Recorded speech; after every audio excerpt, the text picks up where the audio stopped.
It's time to talk Gonzaga basketball. Get ready. It's the Spokesman-Review Zags Insiders Podcast. Here we go.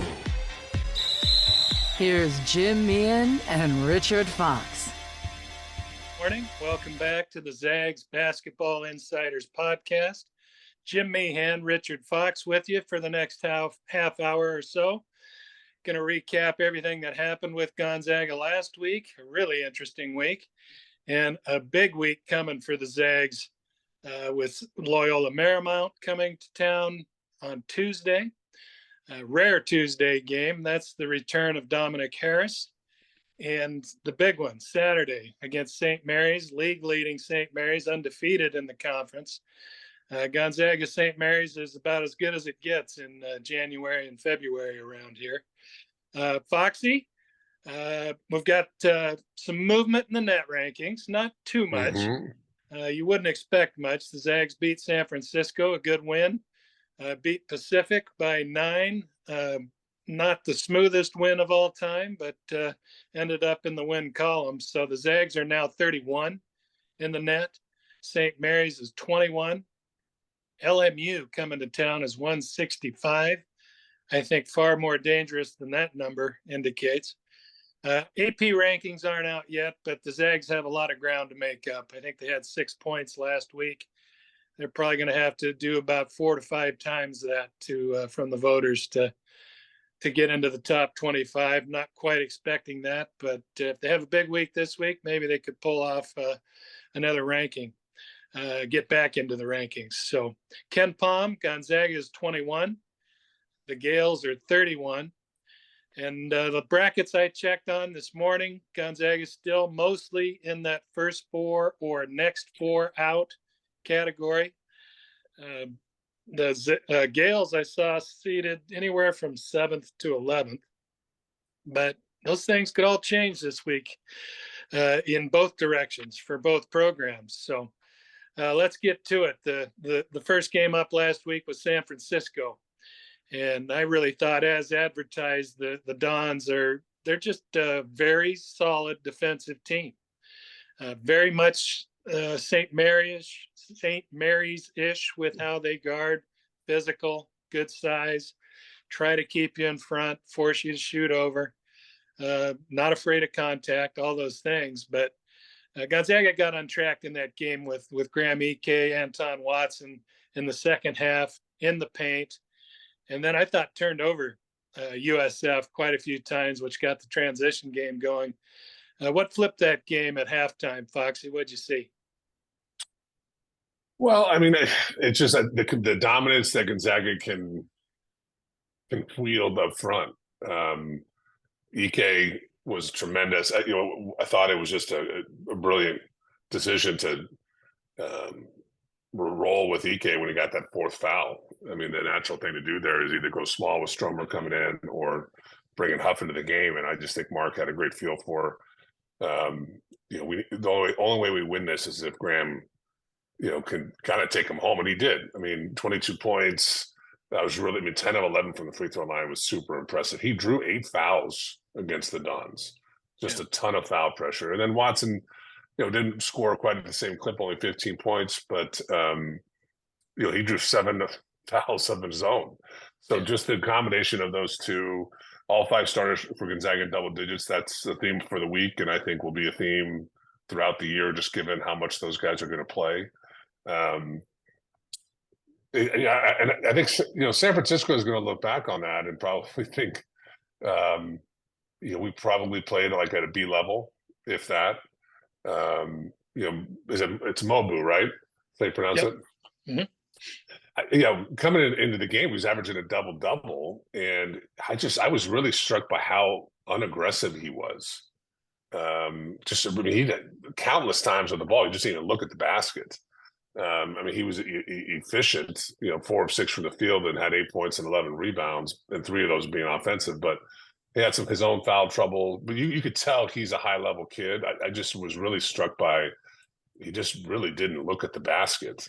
And Marcus Williams, obviously coming in was a good scorer. Shot up better last year than this year, but a lot of his production came late.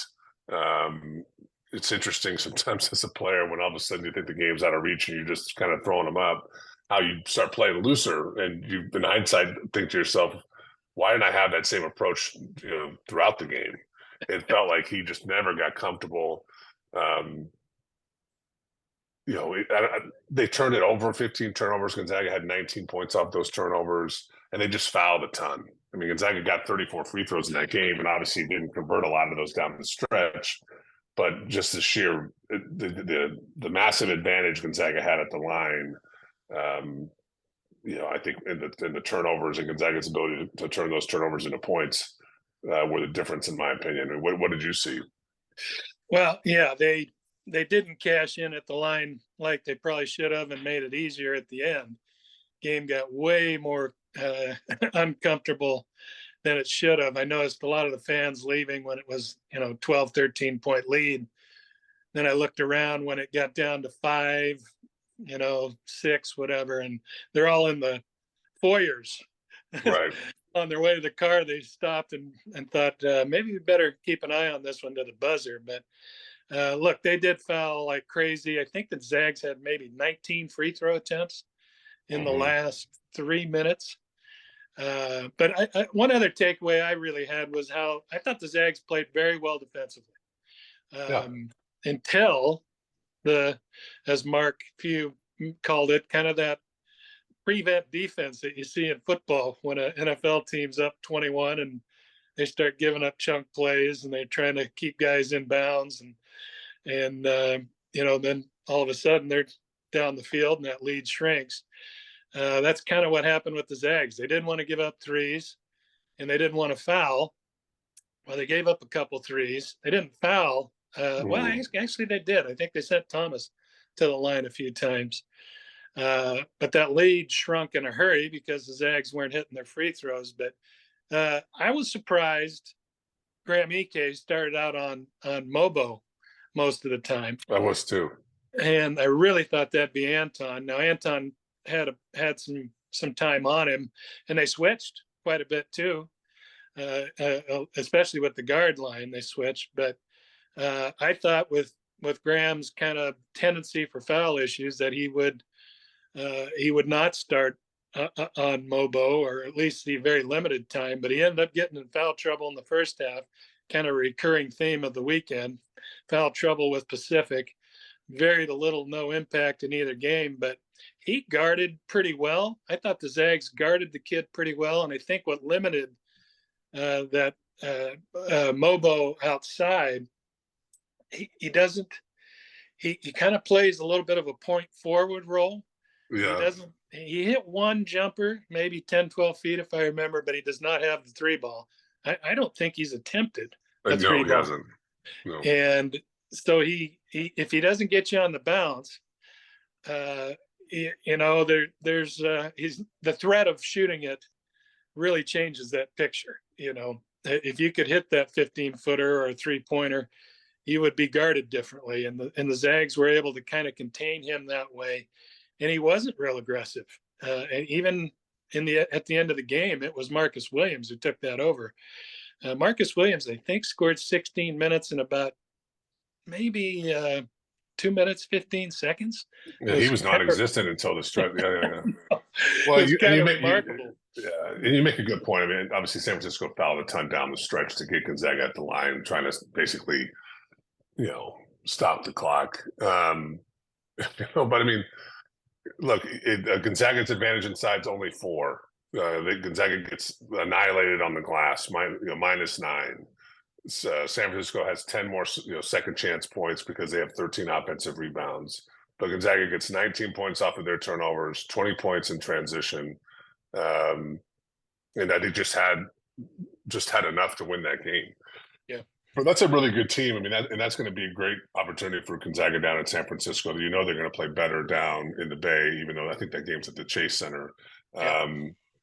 But that's a really good win for Gonzaga, and quite frankly, that's the first real quality opponent they've played at home in a long time, since San Diego State. And I thought they found a way to win despite it kind of getting interesting down the stretch, much like Pacific. This team I'm not sure they They have yet to figure out how to put teams away. Put it that way. Yeah. Well, let's move on to Pacific, and then on to the week ahead with Loyola Marymount and St. Mary's. Pacific, a team coming off a 28-point night against St. Mary's, 14 in each half. I believe they had 10 field goals.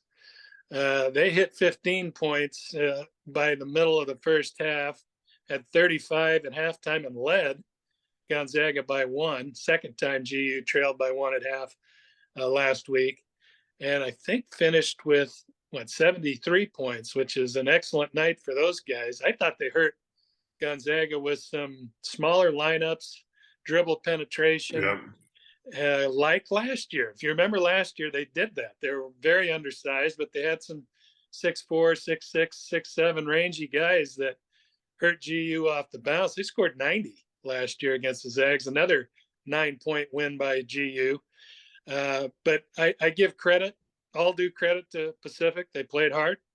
They schemed. They did what they could do offensively.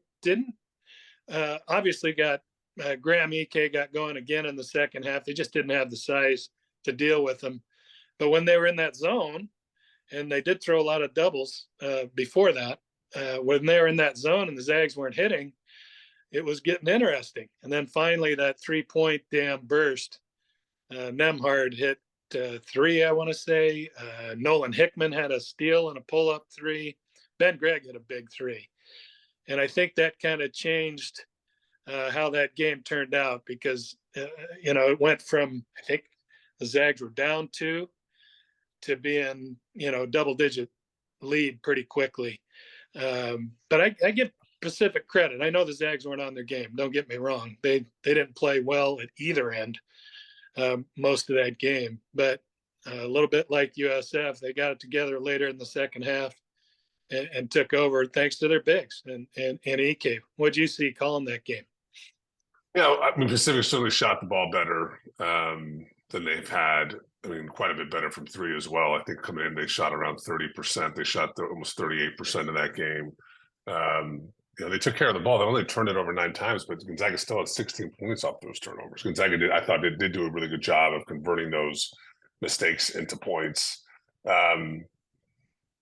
It was interesting talking to their staff, the Pacific staff before the game. Not that they bristled, but you could tell that our feeling was that this could be a rough night for them, and they had a lot of confidence. To the point where I was a little bit. I just thought I was a little delusional given what had just happened a couple nights before against St. Mary's. But I give them a ton of. They turned the page on that one pretty quick. Their approach was good. You're absolutely right. Their ability to go small.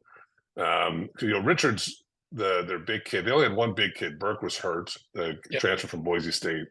Richards was awesome in that first half in particular. Really gave Gonzaga problems. Just his activity level, rebounded, scored it a little bit for him. And then he started getting into foul trouble towards the end of that first half, and then really couldn't play with Graham inside. And I thought that was a really good adjustment for Pacific to go small and all of a sudden kind of put Gonzaga's bigs on an island one-on-one. And they had some success doing that with Dennison and Blake coming off the bounce. So Odom was really good in the first half, but just couldn't really get going in the second half. Gonzaga, I thought, did a better job in the pick and roll coverage with him. But watching Gonzaga warm up, it was really loose, and I thought to myself, "That's good." They're feeling good as a group, and they're having fun. Dunking the ball and laughing and all that. And it was not a good sign. Their approach to start the game, they were just too loose with their approach. And Graham's fouls in the first half were bad fouls, and clearly the staff is communicating to him how important he is to what they're doing. But it's almost to the point where it's like, look, man, first 10 minutes of the game, be less aggressive on the rebounds or defensively. They can't, when he's in the game, they're completely different group. And you saw that. He played just under 4 minutes in the first half. And I was interested to see if they bring him back in the game, given he'd done well with foul trouble against San Francisco, but they elected not to do that. And that's hard. I was curious to see how he would do in the second half, given he sat for as long as he did. But obviously he was just incredible. Ended up with another 20-point night in this conference, really efficient, knocked down that three. I couldn't believe he took it, but stepped into it with a ton of confidence. Again, all 5 starters in double digits for Gonzaga, really balanced scoring. It's one of the better games I think Hickman's had in a while. Certainly scored it with 19 points, but I liked what he did with the ball. 4 assists, no turnovers. His assist to turnover issue was not good. Part of that is he doesn't have the ball as often as he did last year, so you expect it to be down now that he's off the ball. But generally, he's not been good with it, and he was solid with the ball. Another double-double from Watson, just does a little bit of everything. And I was really impressed with Ben. You know, he's been good all year, but he's fit in nicely as a starter. I mean, he's averaging 11 and 9 basically. Due to that, a really good percentage. Doesn't turn it over. He's gotten the line 16 times since he's been a starter in 4 games. And he makes them at the line. Yeah, draws a lot of fouls just because of how active he is going to the offensive glass and such. 10 assists, only 4 turnovers. So, I mean, I think their starting group is pretty dialed in. That's a good group. But you saw against both games over the last week. What can they get out of Stromer in Huff? Yeah. And I thought Huff was better against Pacific than he certainly was against San Francisco, where he just was a non-factor. But Dusty, 0 of 3 turnovers. 2 of those misses were like wide right by 3 feet. And you just feel for the kid, and whatever's going on there, they've got to find a way to build him back up, because he doesn't look anywhere like the same guy we saw in November and December as far as just his comfort level and his impact. It just feels like a kid who's really unsure of himself out there and doesn't have a lot of confidence. And I said it on the broadcast. I think I said it last week on the pod. I think those 2 kids are going to be what determines how far they go. And they need, at minimum, they need one of those to become a steady guy who they know what they're going to get every night. I think fans think, are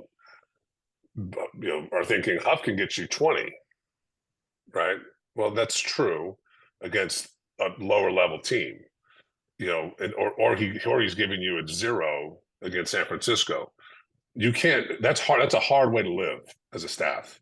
So that's effectively, I have no idea how he's going to play in a game. I just don't know.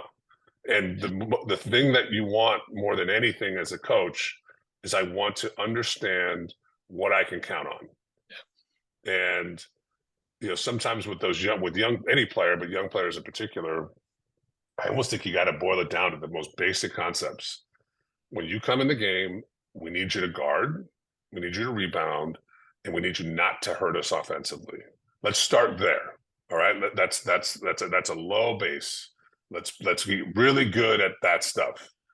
And then let's build back up the offensive side of the ball, because, they're winning these games with 5 guys, and that's at some point going to be not possible for them. No, they need, you have to have something off the bench. Although St. Mary's kind of does it too, where if you look at some of their box scores, their starters are scoring 65 and their bench is doing 3 or 4.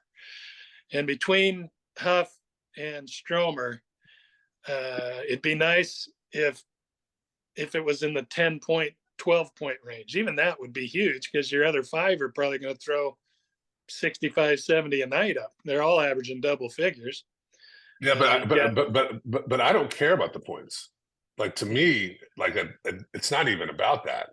Like, can you come in for 10 to 15 minutes and can you rebound?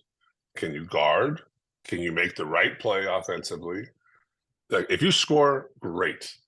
But I need you to, if your value to me is only tied to your ability to score, then you don't bring a lot of value.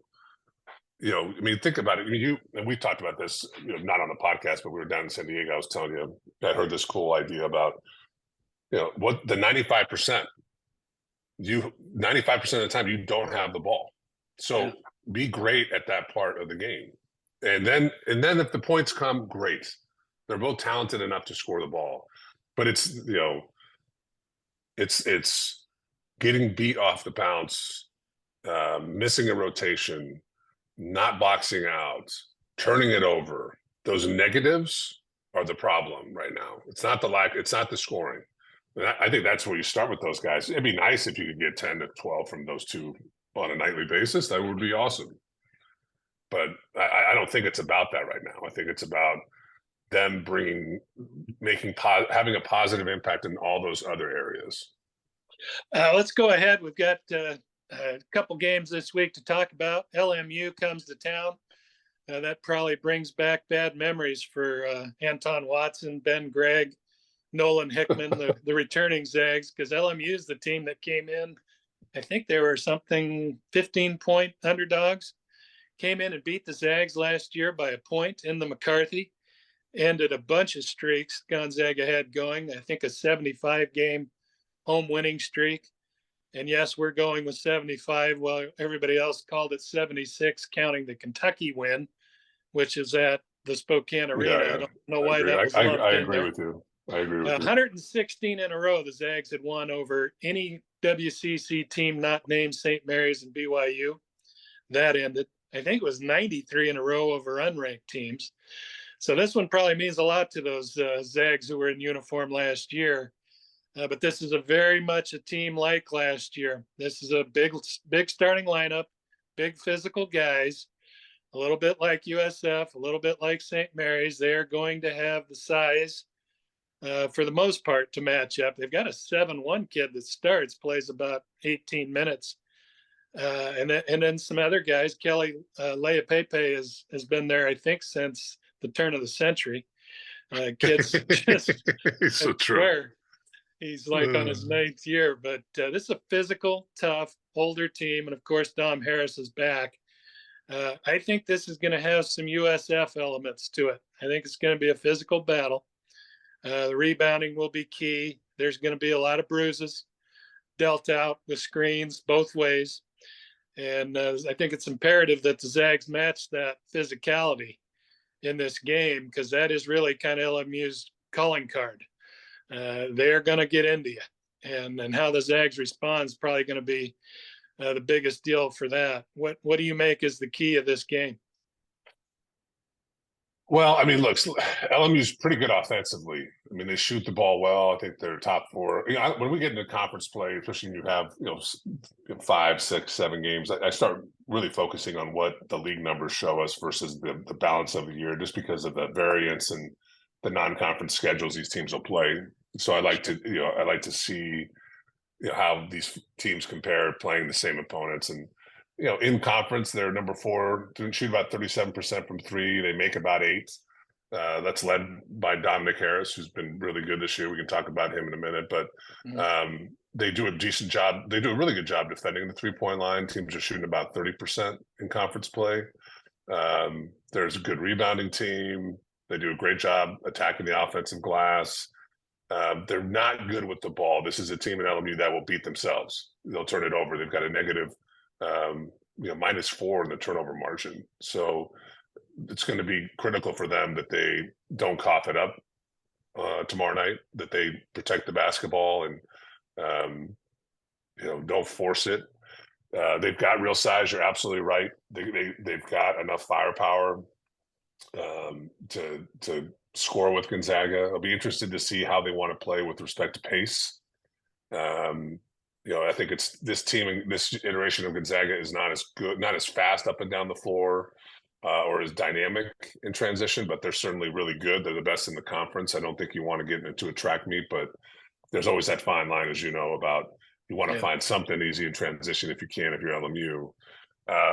But yeah, I mean, they've got good personnel. I'm not afraid to say I'm rooting for Dominic to have a great night. He obviously had a tough run while he was here with injuries and just not getting real opportunities for a variety of reasons.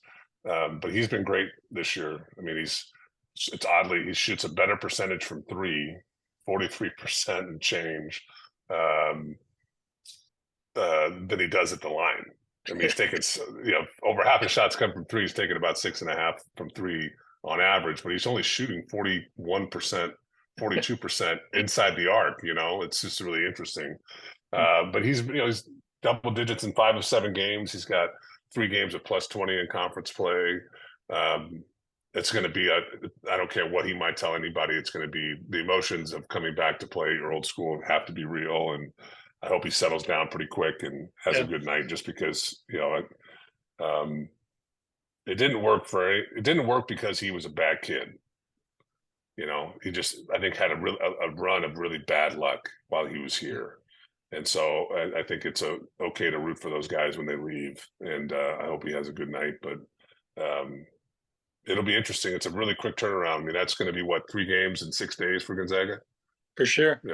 7 days. Yeah. I mean, it's with the road trip in between, which is, adds to it, interesting. Dominic, you mentioned he missed a lot of time because of I think it was his foot he had surgery on. And he also missed a lot of time, to be frank. He was stuck on a pecking order of had great guards all those years. And I think nobody really doubted that he could play. He can play. It's just, you're going to play in front of Rasir Bolton, or you're going to play in front of, Nolan. They had Malachi Smith. They had Hunter Salas. I mean, Hunter Salas came off the bench, and he's a 5-star kid. So, going back to the early years with Jalen and Ayayi, I mean, there just wasn't a whole lot of minutes to be thrown around. But, the Lions really outstatted St. Mary's the other night. Shot way better from the field, from 3, outboarded them. They got beat by 17 at the foul line. And that was the kind of the game changer. But let's go ahead and talk about St. Mary's, and then we'll get to one general topic real quick. Obviously, the Gales have kind of found their way. I think they've won 13 out of 14 or something like that, winning convincingly most of those games. But LMU gave them a tough go. Yeah.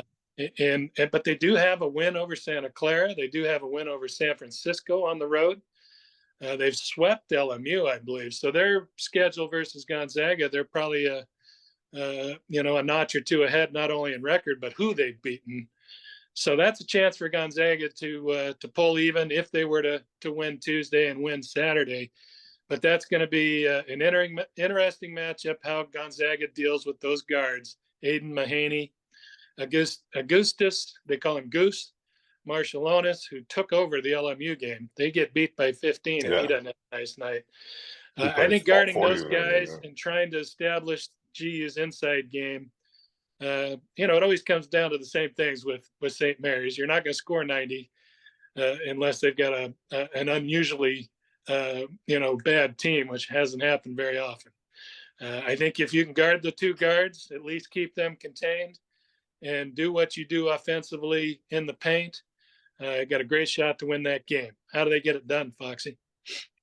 What's so interesting, most years the narrative is it's 2 teams that are both very good but play completely different styles, right? Gonzaga plays fast, scores over 90 a game, has NBA talent, and then here's St. Mary's, who's going to slow it down, try to create a grind of a game, ton of pick and roll, very slow, and they guard you. They make it hard to score in transition, and certainly that difference still exists this week. But Gonzaga is not the same Gonzaga, and both teams, I don't think, understand night in and night out how they're going to shoot from the 3-point line. This has been a St. Mary's team that has not been good on balance throughout the year from 3. Gonzaga certainly non-conference was not good, but has shot the ball much better in league play. But it was looking at when they were 2 of 11 in the first time, I think, in Pacific, was looking like another one of those games. So Gonzaga just starting to build some consistency from 3, but I don't think either one of us are going to be chatting on next Monday and surprised if Gonzaga has another night where they struggle from 3, right? This is, probably need to see a little more to believe it. Both teams are really good defensively in conference, 1 and 2 with respect to opponent field goal percentage. Certainly St. Mary's will want to slow it down more. They're the best defensive team, I think, on balance in the league. they have a better scoring margin in conference play than Gonzaga somehow. They're beating teams by 22 a game. Yeah. And that's with wanting to play slower. Teams are only scoring 55 against them in conference play. So, they've got, I do think they have more depth. I mean, they'll play 9. They lean, just like Gonzaga, they lean a ton on their 5, but they have 4 guys coming in the game for really short stretches, call it 6 to 10 minutes, maybe 12. And they're not looking to score. I mean, against LMU, they got 2 points off the bench. They scored 70. They do have one kid there, though, Barrett, that has had some big games off the bench. A little bit like Huff. He'll throw in 17 or 19. Yeah. But that bench is pretty thin. Yeah, but all 4 guys off the bench played 11 minutes, 10 minutes, and 13 to 13. So they've got, and then, Barcelona's played 40, but they get their guys. They do have a rotation. Yeah. Versus Gonzaga, they basically have 5. So, I mean, it's. What do you think? I kind of look at it like a must-win on a number of. I mean, you've got to win it to stay in the hunt to win the league. You need to win it because unless something's changed, I don't believe Gonzaga has a quad 1 win. Nope. So you've got an opportunity to get a quad 1 win, and if you lose, now you're down 2 to St. Mary's, a team that, certainly we won't be surprised if they lose a game in league, but I mean they're rolling. With a trip to Moraga, which is that's one of the tougher gyms to play in after you play USF 2 nights before. So on the road, so that's the closing road trip. So I think if they have any designs on winning or tying for the league title, this is a must win, and it's going to take everything they have, because the Gales just have a way with everybody of bringing that game to a slowing the pace, making every basket contested, every possession, a battle. They rebound great. They don't give you a bunch of second chances. And they're going to do what a lot of teams do. They're going to force certain guys for the Zags to shoot the 3 that haven't been hitting them consistently. That's how they. That was really interesting to watch in the Pacific game. Yeah. They went on. When I say they went under screens, I mean they went way under screens. They went under the free throw line on screens. Yeah, and they were doing that with Hickman too. I know. And then when they got into that zone, they were so soft up front. I mean, if they had their toes on the 3-point line, they were extended. Yeah. I mean, they just were going to give that up, and Gonzaga made them pay. And I'm not sure that's going to work, given Gonzaga. I looked it up. I mean, they're in conference play, they're shooting 35%. Gonzaga is from 3. If you take out that 2 of 20 against Santa Clara, they're shooting 39%, and they're taking 1 more 3 a game. Versus in a non-conference, so they shot, they took 20 a game and they were shooting 31%. So I'm not sure. I think there's some PTSD from the non-conference 3-point shooting woes. So I think we probably all need to see a little bit more. But Gonzaga's shooting the ball better. But I'm with you. I think St. Mary's is going to roll the dice, particularly with even though Ryan is shooting the heck out of it in the league. These teams are looking at the balance of the year and maybe thinking, let's give that part of it up, because if you try to play Ryan on his hip, you try to go over those screens, he's so good in going downhill and creating angles. I think you'd rather make him a scorer than let him become a playmaker. So that's the great thing about when they play St. Mary's, and I think San Francisco as well and Santa Clara. The strategy part of it. It's really fun to watch, and that'll be an interesting thing to watch. That first 10 minutes of the first half is how are they guarding Gonzaga's guards in that pick and roll? Yeah, I mean, I think most teams are going to. It's going to be prove you can hit them. We'll change how we're guarding until you do that. Which I thought you saw the other night with the zone, with how they were guarding in man under screens. Prove it, and then we'll change. But until you do that, and I think St. Mary's. I really like Saxon. I mean, he's been in the league. Talk about another guy who's been in the league forever. He's a 9-year guy. Yep. But he's all a 6'11", 6'10", really stout. He's solid. Doesn't score a lot for them. Jefferson's turned into a nice player. He's shooting the ball better in conference as well. Really was, I think, 18% in non-conference. He's shooting it at a better clip. That's a fun matchup with Watson. Anton's a better player, but there's some similarity between the two, the way they play. But they're more set up than certainly Pacific or San Diego or Pepperdine to go one-on-one coverage. So they may not have to resort to something as dramatic as we saw Pacific. Yeah. But generally speaking, that's Gonzaga's advantage this year in league play is their stable of bigs, their size is problematic. So if you have to pick what to try to slow down, most teams are going to say, we got to do something about the big guys up front, and we got to give up something. Let's give up the three-point shooting and make those guys knock down long threes. Yeah. I'm not sure St. Mary's has to resort to it that dramatically, but I would expect them to go under screens and to give Nembhard in particular a real cushion.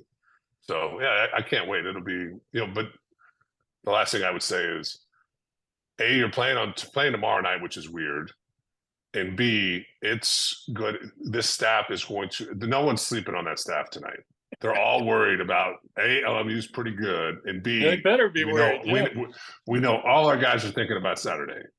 So, do not look past tomorrow night. I mean, that's a classic, classic game you stumble because you're thinking about the weekend.